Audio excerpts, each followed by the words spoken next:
Hey everyone, welcome to the Heroes World Quarantine Podcast. I am one of your hosts, Stupe.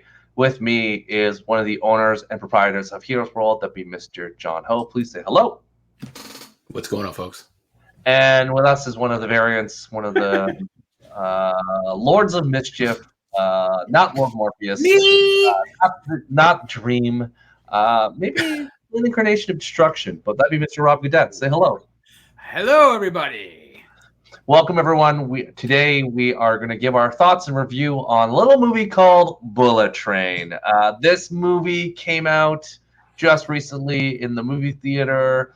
It runtime about 2 hours. It kind of got a little buzz a few months ago, on and off. Surprisingly enough, people were either you were super on board like I was, and when we showed the trailer in our chat, we're like, "Yes, we're all watching this," or you're like half the other world going, "Meh." And that's very conducive with the reviews of Bullet Train, which the reviewers is very split down the middle. It's a 54% rotten and 77% score from audience score. It is a film where I guess box office said a lot. It only made 30 million in its first week. The budget was about 90. It stars Brad Pitt as an assassin, codenamed Ladybug, as he is in Japan, dealing with Bullet Train and dealing with all these different random people and characters across. It is directed by David Leitch, of course. David Leitch, well-renowned stuntman who's done a lot of movies recently, including Atomic Blonde, Deadpool 2, Fast and Furious, Hobbs and Shaw, and now Bullet Train. So a lot of hit or misses in there. I think he has very stylized action, but in terms of overall plot and devices, you could say it's leave you lacking. We'll go straight into our thoughts, John. You were where were you hyped? What was I your was thought? I was I was hyped. I'm a big Brad Pitt fan. So he's kind of the goat for me. So everything I've seen him in, I tend to enjoy. So I was pretty hyped for it, and I think if you were one of the ones that watched the trailer and you were like, "Woo, I want to go see this," I think you're not going to be. It's not false advertising, that trailer. That's what you're going to get, and I think you're going to have a lot of fun if you're looking for a fun popcorn movie that is going to have Brad Pitt doing kind of his thing, which is just being super ass charming. And you want to see like pop the poster up for a quick second. You want to see all this cast of crazy characters, including like Bad Bunny and stuff like that. You definitely will have a fun time with this. So I can see why some people dislike it, but yeah. John mentioned that because he's contractually obligated because Bad Bunny's going to be in a Sony Spider-Man movie. So Rob, just And for the Monte. yeah, he's yeah. Rob, what are your thoughts? So it's interesting because I was pretty excited for this movie. I feel like it might have been delayed a little bit. I thought it was supposed to come out at another time, and then I know it was supposed to then drop in July of this year, and then they moved it a few weeks to August. This feels like an August movie. Do you know what I'm saying? Like, we've all been through the massive myriad of blockbuster summer movies pre-pandemic, obviously, guys. And there was always a summer movie that always dropped in August. I always think about Jason Statham, like The Transporter, dropped in August, or like I think Taken might have been. Like, there's always these like Ooh. these small little action movies that come out in August that you're like, oh, I'll go check it out, and it turned out to be pretty decent little fun things just for a hot summer August day. This is no different, man. I really enjoyed this movie. I thought it was a hell of a lot of fun. I do think it's long. A What? little bit long. Yes, it is quite long. There are moments where in this movie, like while I was watching at the theater, I was like, wow, this feels like it's dragging. And this was only within like the first act. But it really does ramp up.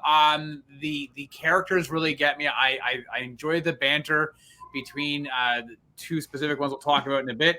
At the end of the day, again, yes, this is a long movie. It's 2 hours and 6 minutes. It will feel like 2.5 hours, but I assure you, your ticket to the theater will be well worth it because you are going to enjoy this movie. And the fact that it only made 30 million is irrelevant because it is a dead August release.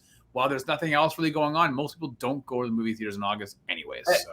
I think the studio, Columbia Pictures, was hoping for that Guardians of the Galaxy bump this week. I think in terms of overall historical relevance, Guardians of the Galaxy kind of made this that weekend, because Guardians came out that week and it kind of turned into something, and then Suicide Squad then came out and then made a boatload of money, and they're like, yeah, this is the week, like let's put our flag on that day, and Bullet Train went in there and did not really pull in the numbers. I feel like they missed it by a week or two sooner, and I think it would have been a bigger hit.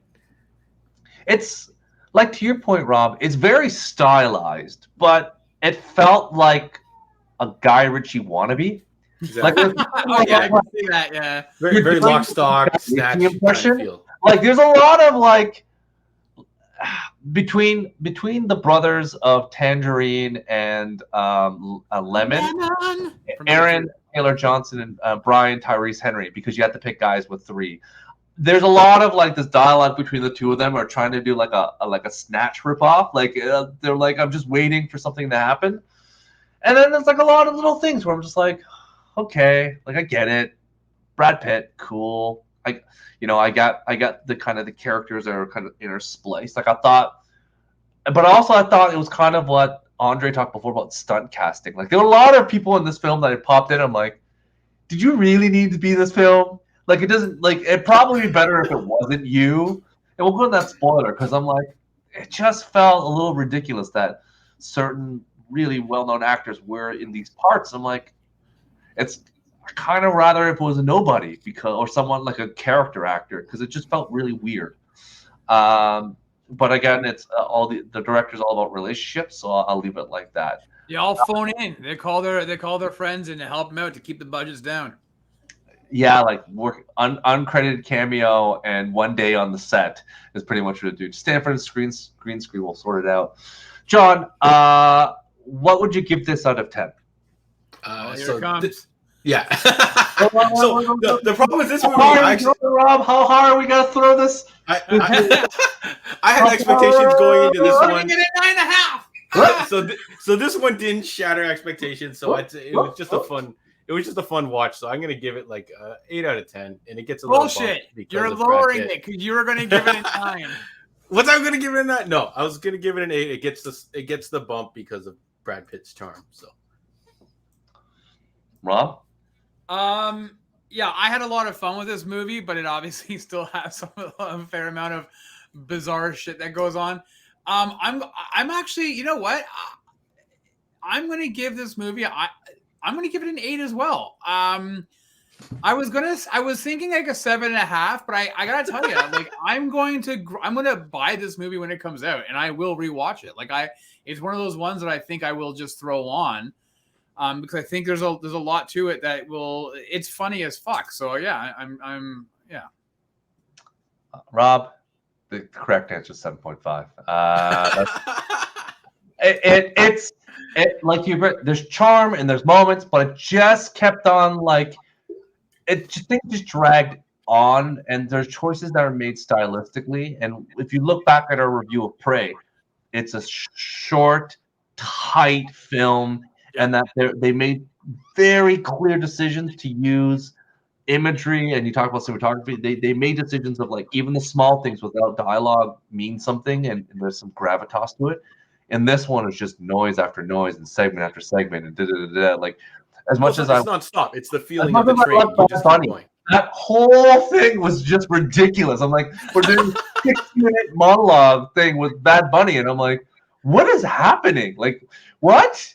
I'm just so out of the movie. Like, it didn't need to happen. I guess they wanted him in the movie because he's a very popular musician.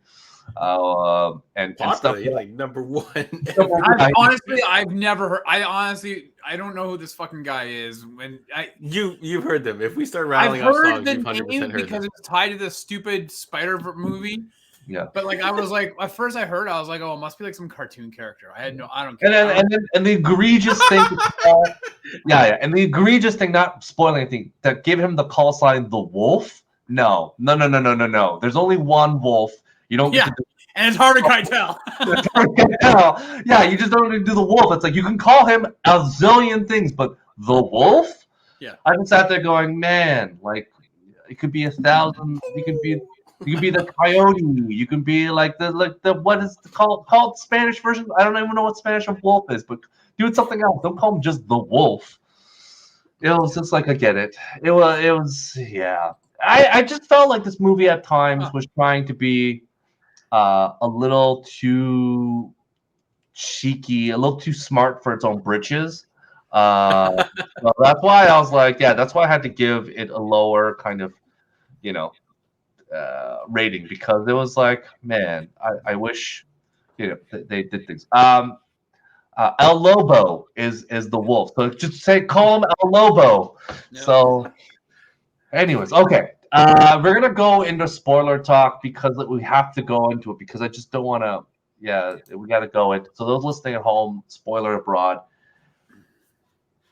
Honestly, I'm tired. I'm tired. Ryan, you don't need to be in this. Just even the help, like just don't. It was like a 2-second cameo. It was okay. Doesn't matter. It was too much. I was like, I get it. Well, you know what? Listen, it was the exact same amount of time that Brad Pitt was in Deadpool 2. Deadpool, yeah, I think that was his thing when they asked me, goes, callback. as long as I'm in it for the exact same amount of time that Pitt was in Deadpool 2. Like it was like it's their. That to me, did it pull me out of the movie? No, I thought it was kind of funny, but yeah, John. All right, John, go to your list because we all know.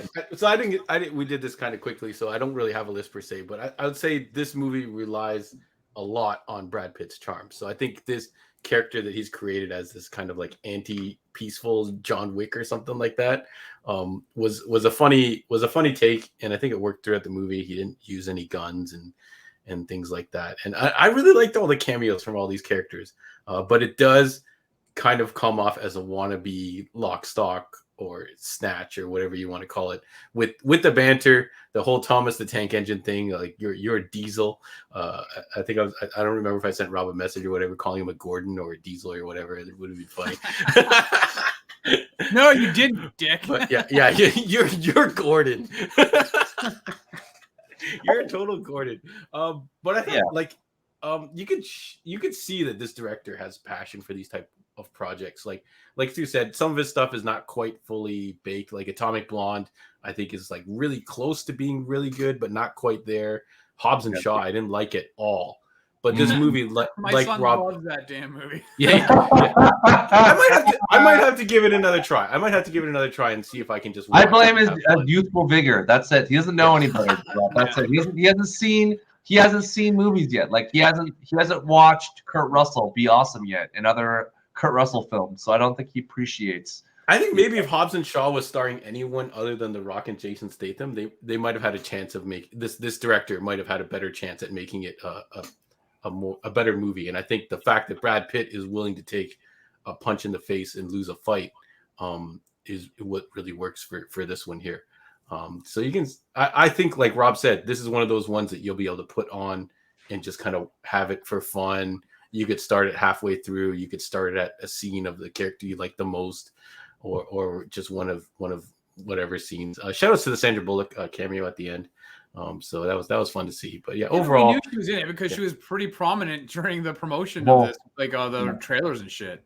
Yeah, her voice is very noticeable too. Like she's kind of basically playing Vince Vaughn. She's like, she doesn't change her voice. She's been with Sandra Bullock the entire time.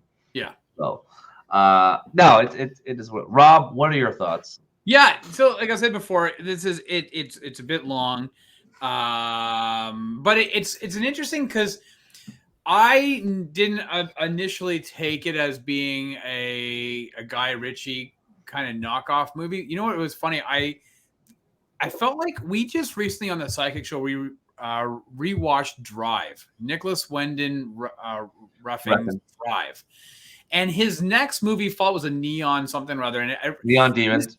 Yeah, Neon Demons, and this movie kind of reminded me of that like aesthetic, like it was very poppy, bright, neon infused. Like I know that takes place in Japan, and so they are using that Blade Runner 2049 kind of look to it, but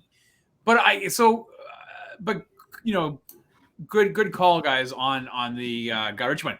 But this movie's funny. Like like I gotta say, like the interaction between Lemon and Tangerine, I thought was just hilarious. How they interacted with the other passenger on the car. This is reminding me of, oh my god, it's kind of late. We're recording this. What was the movie where it's the most famous movie, that samurai movie where it's seven different, you get seven different points of view. Stu, help me out. What's the name of that Kurosawa movie? Is it Seven Samurai? Yeah, I guess Seven Samurai, I guess, right? Where they tell the same story but through seven different perspectives. This has that similar kind of motif, right? Where the same stories are being told by different people, and you realize they're all being kind of brought together, right? For a main purpose. So I kind of like that aspect of it. It felt familiar, but not in an egregious, like you're ripping it off way. It felt familiar in a like, I'm comfortable watching this because this reminds me of things that I quite enjoyed. It was a Fisher. The guy wasn't supposed to be there that day. It was like Clerks. It was like Die Hard. He was a guy at the wrong place at the wrong time, right? As evidenced by the end. He said he's the snatch and grab guy. Not when he goes and my final kill, and he goes, "Whoa, that's not even me. I'm not that guy. I'm the snatch and grab." Like I thought the guy called in sick. Like to me, it was just so. I don't even know you. Yeah, it was fun and it was funny, and the action scenes I thought were great. Like I'm not gonna lie, guys. Like I feel like we've been given a couple of really good action movies this summer. Mm-hmm. I know, Stu, you're not a fan of The Gray Man. We reviewed it on the Psychic Show, but The Gray Man, this movie, like I feel like we've gotten a couple of decent action flicks that I feel like we've been missing of late. Right, like, and I'm, we're getting John Wick 4, and I feel like that's a little bit long in the tooth as it is. So I was kind of happy with this, and I would really encourage people to go watch it. I'll tell you this before my last point will be this. I said this to John. I would rather go see this in the theater again over Thor: Love and Thunder. You hater. It's one of those things where, if I had to watch Bullet Train again or watch The Gray Man, I'd watch this one in a heartbeat. I think at least it's stylized where the action sequences and the color, the pop that you mentioned, Rob. There's so much to see and appreciate in this film from an action set piece and whatnot. And The Gray Man's just another dark Russo, like blandless film. Like it has the same palette as all the Marvel. You can watch films. a scene in this. You can watch a scene in Bullet Train and be entertained. But if you watch a single scene from Gray Man, it doesn't quite have the same. And the thing is, the difference between Gray Man and this film is that for Gray Man, when you watch that film, it's Ryan Gosling in like a very drab color palette fighting in another dry palette of like he just kind of blends in the background. The reason why Marvel films work is because they're wearing costumes, and Captain America, like the bright pop of that uniform, juxtapose the background. It makes so much more sense. And in this film, because Rob, you talked about Japan being Tokyo and like all the neon lights and all the futuristic things around them, you can have Brad Pitt basically, John, when you saw a picture, wearing like basically a dress shirt. And it looked really stylish. Like, it's basically wearing like a tracksuit, right? It's like, yeah. He's wearing like a bucket hat at the beginning with glasses and stuff. Yeah, like that. It's really funny. It's one of the things where like, yeah, cool. Like, this totally makes sense. So I think that it looks really good in that capacity. And like, again, all the characters have a different look to it. So, again, I think that, like, at the end of the day, even Andrew Koji, like, did a really good job kind of as that secondary character. And again, I appreciated, again, they went full Japanese, they went everything, it kind of went there, and I enjoyed. Yeah, I know I talked about stunt casting. Like, I kind of like character actors, and that's why I like Michael Shannon. I liked Michael Shannon showing up. As Zod, I pretty much liked him. I was going to say, was he Zod? That's where I know him from. Michael Shannon. That part was meant for David Carradine or something? No. Also, he was that movie, The Nightmare, The Christmas Before, with Seth Rogen, and he plays a really basically he plays like a Great Gatsby character. He's great in that film too. Like, he just thing, but. I enjoyed just the little nuances that the stylization, but again, it's flash over substance. They just could have, a good editor could have cut things and it made it a little more nice. Again, Zaza Bates was in it. Zuzi Bates for like 3 seconds, great, whatever. Karen Fukunaga from The Boys was in it for like 2 seconds. So like it's like people like, oh, I know this person, but they're not really there. So, but again, I think Aaron Taylor Johnson did such a good job, and I really like him in the film. Like he doesn't really get to be British and funny. When you see him, he's always that tough guy persona. Like you're like, oh, he's either the kid from Badass, Kick-Ass, and then he's like, oh, he's Quicksilver, and then you're like these other films. Or Godzilla.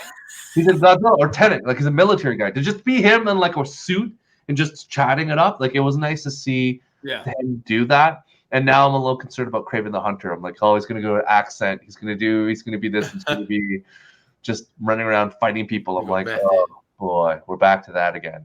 So and again, I did like the little Easter egg at the end with the tangerine. And then if you saw in the movie, you saw that it was actually Lemon driving the vehicle that crushed the prince.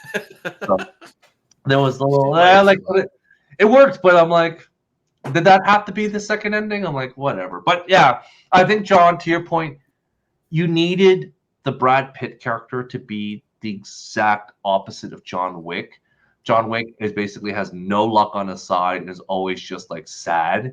He's basically like Michael Cera's character from basically Arrested Development, always head down, Charlie Brown music playing, and he's walking down the hallways.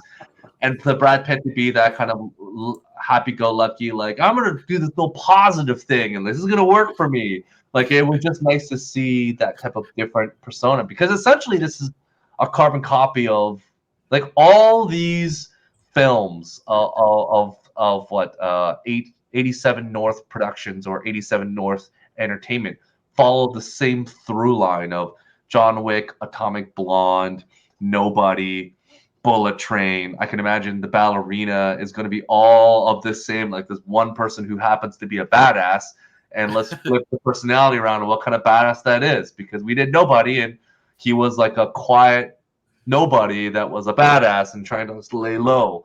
So, and like a father man who kind of got disassociated from, being awesome. So, well, this movie was made for reported $85 to $90 million, right? Another movie recently had that budget and was just shelved. So, remember, Rob, that one was made for TV. This one's made for the movie theaters. It's different, right? But I think that I think these. Well, I hate to say low budget, because $90 million is not low budget. I remember when Waterworld was crouching over 100 million, people were going like losing their collective minds.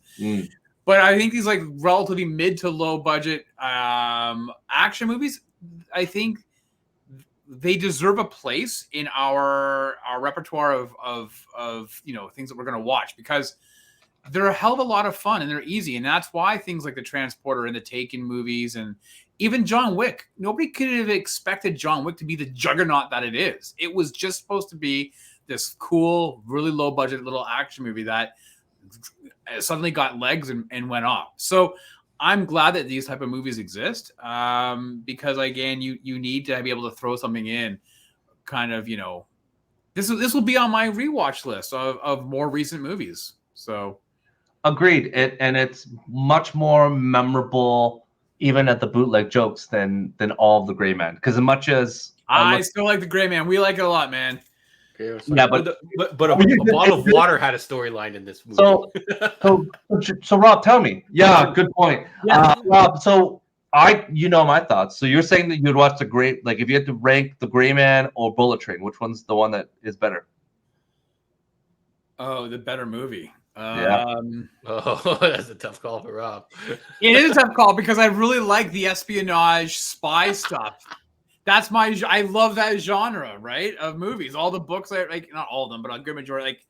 So I'd probably I don't know, man. I've already seen The Gray Man 3 times. Whoa. But it's on Netflix, so it's easy to throw on, right? I would go Bullet Train, because the jokes in there, like the whole snake venom thing when Brad You know what? I'm Venom gonna go himself, see it. and then he's like, "Do you carry 2 of them?" And she's like, "No." Yeah. What do you think? Some later, and he's like, "I just took an anti-serum." It was such a great gag. Yeah. I don't know. I'm gonna have to definitely see Bullet. I think maybe for the action, I will go with Bullet Train. I like the genre of the Gray Man. It's got both. It's got action comedy. It's got both. Yeah.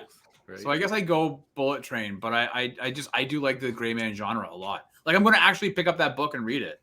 So yeah, it's hard because as much as Chris Evans, we remember Chris Evans as that smarmy character from like Fantastic Four. And not for this, but also that other comic book movie, which is just The Elba. Losers. The Losers. Like he was that type of character. He's kind of doing that exact character. He was being a douchey guy, and we forgot about him. And because he started being, he was basically the Captain America for a decade. We're like, oh yeah, this is what he likes doing. He likes being these kind of, and that's why he worked well for Knives Out, because we were so used to him being Captain America that when he been back to that character of being like a smarmy character, you're like, oh yeah, Chris Evans, there he is. John, what about you? Which one are you saying? Yeah, 100%. Bullet Train is an easier watch. I did enjoy Gray Man the beginning half more so than the latter half. Bullet Train, I feel like it's just a fun ride throughout. There's a lot of jokes to follow there and a lot of interactions between characters, which are really funny. So can't go wrong. As I mentioned, this production company is making a few movies coming out, which is they made Nobody, which we talked about. They made Kate, I think we watched, but I don't think we did a full podcast review. John Wick 4, John Wick 5, Atomic Blonde 2, The Division. They're producers of Highlander, starring our boy Henry Cavill. They're making a Ghosts of Tsushima movie. And then they're also making Ballerina. Of these films, which are you most excited about? Wait, isn't what about the Fall Guy? Because I know David Leitch is directing Fall Guy too. The Fall Guy's not under the 87 North Productions. Okay. Oh. So it's under that production company of stuntmen. These are the films that are coming out. And then there's Day Shift, John, that you were talking about. That Day Shift this week, folks. We're going to be talking about that very soon. It might be on Netflix tonight, I think. But, I think tomorrow. But for those, but in terms of other movies that are coming out, which one are you most excited for, John?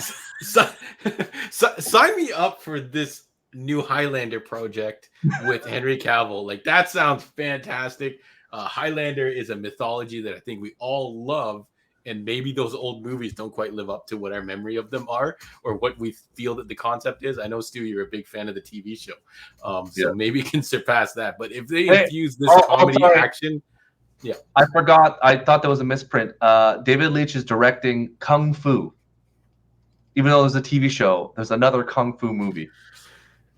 You can't have Kung Fu without Kwai Chang Caine, a.k.a. David Carradine. I think they're going to have Kwai Chang Caine, but I don't think they have David Carradine, unfortunately. You can't replace David Carradine. So that show's like 3 seasons in, that new Kung Fu show, and I haven't even tried it at all. I grew up on it, but I think Highlander would be my best bet, and coming in second would be the Fall Guy, because I often remember Fall Guy from when I was a kid. I have no idea what the show was about, but I'll definitely tune in. Rob? Well, yeah, listen, Highlander is supposedly being directed by Chad Stileski, who is the other guy who directed the John Wick movies. So, I'd probably go with Highlander. Although I have a funny feeling, guys, it's not going to come to fruition. I just have this feeling. The Division is based on that video game, Tom Clancy's Division. Yep. And I would be very interested to see how that gets translated because it's a group action movie, right? Like a SWAT team. So, I'm going to go with The Division because, we talked a bit offline about, the Expendables and what, the Delta team when we did our review of Predator or whatnot, of Prey, we talked about Delta team and Predator. I'm all for those big kind of teams and so that. So I'm going to pick The Division. Yeah, they've done a lot of Solo, like John Wick. Solo is like a military machine. So if they make a team of guys, that would be pretty incredible. Yeah, I want to say Kung Fu because I want the film star. I want the film to star Robert Carradine from Revenge of the Nerds as one of the those kids who don't know, Revenge of the Nerds is a film starring Robert Carradine, who is the son of David Carradine. There are 3 Carradine sons. You'd be surprised. You've seen them all on film and television. They're like Carradine, Robert Carradine, yeah. And I can't think of who the other one was. Yeah. I think it's. I think it's right. It's like Robert, Keith, and Bruce Carradine. Yeah, Bruce Carradine. Anyways, yeah, there's a lot of Carradines out there, but yeah, it would be ridiculous. I want to at least the bad guy. But no, my real answer is Ghost of Tsushima. I want to see that one because I just think that they could basically just pull a don't come after me, Snyder heads, but basically just copy the video game in terms of the panoramics of like the cherry blossoms in the background and samurais underneath it to fight and sword play. So I'm always good for that. I would love to see that in the future, but yeah, I don't think there's that much story, which is why I'm good with Ghost of Tsushima. And I think Rob for Division is safe because I don't think there's that much of a story in the Division, much to Andre's dismay. And even Highlander, it's a very simple, like, these are all plot lines that are very simple. Good versus evil. Yes. Exactly. Great, simple, quick action movies. There can be only one. How do I get to be one? Chop that guy's head off. Done. That's it. we don't need multiple, and that's kind of where this movie kind of fails. Like Bullet Train is like, I get what they're doing, but that's too much. Like again, you already heard me. That whole thing with like music segue. Maybe it was Bad Bunny's singing. Like maybe that's why they did it. Where like the Spanish thing, like the whole thing. I'm like, that could be done in like 2 seconds. Like. And it's surprising that he didn't really talk in this film. Like, does not make me feel good about his acting abilities. That he didn't say really a word until the very end. He just screamed a lot and then died. So I'm like, he howled. Yeah, I'm like, well, we know El Lobo. We're gonna call you that from now because we're not gonna call you the wolf. That's what it is. John, any final thoughts on this film? Do you want a Bullet Train 2? Is this what you want? You want more Brad Pitt universe? I'm down. Like any project that Brad Pitt does, hell yeah, I'll take a sequel. Fight Club 2, sure, let's do it. Inglourious Bastards 2, sure, why not? Legend of the Fall 2, sure, let's go. No. Rob, do you want a Brad Pitt spin-off Once movie? Upon a Time in Hollywood 2, sure. No. No. You know what? Moneyball 2, yeah. Nope. All right, Chris. I think it's very easy for the people to say, "Hey, we've made some money. Let's make another one. The same thing. Let's do it all over again." I'm good with the first one. The guy the wrong place, the wrong time. We've seen enough of those movies where they do the exact same movie as a sequel and it sucks like shit. So. Bullet Train, enjoy it for what it is. Throw it on, and you'll enjoy it each time you have it on. You both missed the answer of all answers. The correct answer is yes. You want Brad Pitt to be in part of a reboot of him being Ladybug in the movie reboot of Ladybugs with Rodney Dangerfield, where he is a coach of a girls' soccer team. And he is on bad times, so basically he gets a boy and puts on a wig and plays in a soccer tournament and helps them win. So that's what I want Brad Pitt to be in. The worst part about that movie is that he opens up his trunk and he's got like a bag full. He goes, "All I know is I got a lot of balls." And I want Brad Pitt to say the exact same line. Sean? Tell us what's going on needless to say, watch Bullet Train. It's a fun time when it comes out. No, go to the theater. Don't listen to this too. Go to the theater, go see it. I think it'll be fine to watch. This one is one of those ones I think would be okay on streaming as well. You'll be into it. There's nothing in theaters right now. I'm saying you can wait to watch in streaming. John's saying do either way. Rob, go to the theater. So there's our opinion. Oh, you should always go to the theater. If you have an option, always go to the theater. So, John, where can we find you? Where can we find you on the internet in the desert of the Heroes real? World online on the Facebook, in Instagram, all the latest happenings of the store are posted there, as well as in person. You can visit us 8601 Warden Avenue in Markham, Ontario. All the links are in the description. If you are listening on the podcast, you'll see the little icon there, Heroes World Podcast on iTunes and Spotify. We could use some ratings to help us rank up in there. So definitely give us a rating on either of those platforms. My choice is Spotify. I love using Spotify for all my podcast stuff. But yeah, check us out. Thank you everybody for always sharing and liking and subscribing.